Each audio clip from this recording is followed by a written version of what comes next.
Bro మనందరం చూసాం anchor సుమా గారి జీవితంలో ఆవిడకేదో ఫ్యామిలీ డిస్టర్బెన్సెస్ ఉన్నాయి, కొంచెం విడిపోబోతున్నారని చెప్పి వార్తలు అయితే చాలా వచ్చాయన్నమాట.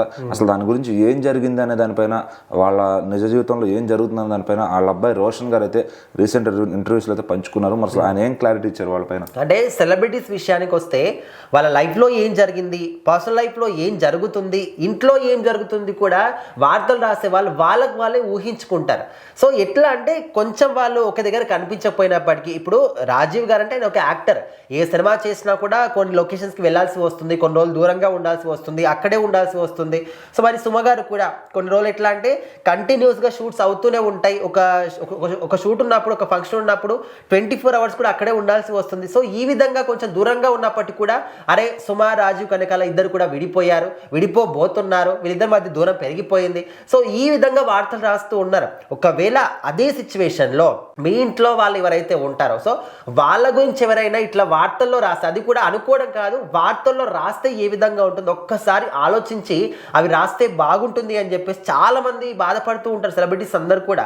అంటే మా పర్సనల్ లైఫ్ మాకు తెలియని విషయాలు కూడా మీకే తెలుస్తాయా, మా ఇంట్లో జరిగే విషయాలు కూడా మీరే చెప్పేస్తారా, మా మనసులో ఉన్న విషయాలు కూడా మీరే చెప్పేస్తారా అనే విధంగా చాలా సందర్భాల్లో వాళ్ళు ఫైర్ అవుతున్నటువంటి సిచ్యువేషన్స్ కూడా మనం చూసాం. సో మరి రాజీవ్ కనకాల సుమ గారు ఇద్దరు కూడా విడిపోబోతున్నారు, విడాకులు తీసుకున్నారు అని చెప్పేసి కూడా అప్పట్లో కొన్ని వార్తలు వచ్చాయి. సో వాటి గురించి రోషన్ గారు ఇప్పుడు మొగ్లీ సినిమాతో మన ముందుకు వచ్చారు.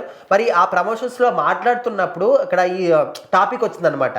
సో అప్పట్లో ఈ విధంగా కొన్ని వార్తలు వచ్చాయి కదా, వాటి గురించి ఏం చెప్తారు, నిజంగానే జరిగిందా, ఏమైనా డిస్టర్బెన్సెస్ వచ్చాయంటే ఆయన చెప్పినప్పుడు, అసలు ఆ ఒక వార్తలు వచ్చినప్పుడు మా ఇంట్లో సిచ్యువేషన్ చూస్తూ ఉంటే నాకు కళ్ళలో నీళ్లు తిరిగేవి, ప్రతి ఒక్కరు కూడా ఫుల్ ఎమోషనల్ అయ్యేవాళ్ళు.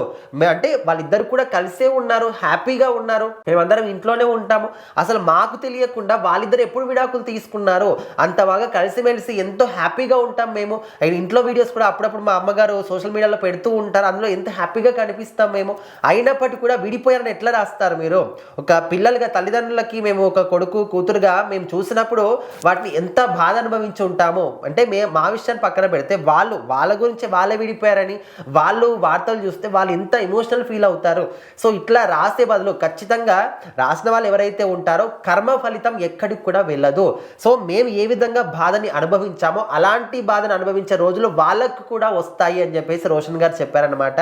సో ఇక్కడ అంటే ఇప్పుడని కాదు, ఎప్పటికైనా సరే, అండ్ సోషల్ మీడియా ఉంది కదా అని చెప్పేసి ఇష్టారీతన మాట్లాడడం, వాళ్ళ పర్సనల్ విషయాలు, వాళ్ళ ఇంట్లో ఏం జరుగుతుందన్న విషయాన్ని కూడా ఊహించుకొని రాసేయడం కరెక్ట్ అయిన పద్ధతి కాదు.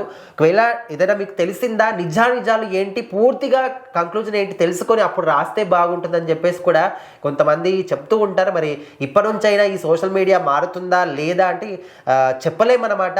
కొంతమంది స్వలాభాల కోసమో, లేకపోతే మనీ అర్న్ చేయడానికో, లేకపోతే ఫేమ్ అవ్వడానికో ఇట్లా రకరకాలుగా మాట్లాడుతూ ఉంటారు. సో ఏదేమైనప్పటికీ రోషన్ గారు మాత్రం ఆ యొక్క విడాకుల వార్తలో ఏ మాత్రం కూడా నిజం లేదు, దానివల్ల చాలా బాధను అనుభవించామని చెప్పేసి అయితే ఆయన చెప్పడం జరిగింది.